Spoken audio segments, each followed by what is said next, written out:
जुमे की नमाज हर शुक्रवार के दिन होती है, होली वर्ष में एक बार होती है।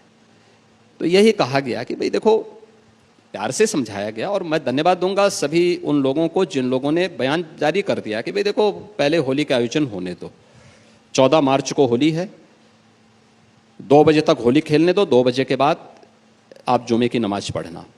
और बहुत सारे मुस्लिम धर्मगुरुओं ने भी इसके बारे में इस प्रकार के पहले से उन्होंने आह्वान भी किया, अपील भी कर दी है कि हम लोग इसको मानेंगे, क्योंकि होली साल में एक बार में पड़ती है और जुमे की नमाज तो हर सप्ताह पढ़नी है।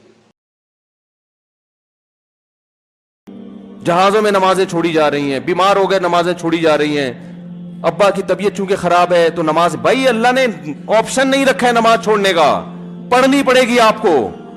बीमार हो, फालिज में आ गए, शुगर में आ गए, कुछ भी हो, कज़ा करने का ऑप्शन नहीं है। तो हम चूंकि कंफ्यूज है ना, करना है कि नहीं करना है, तो कंफ्यूज आदमी किसी भी चीज में मुतमईन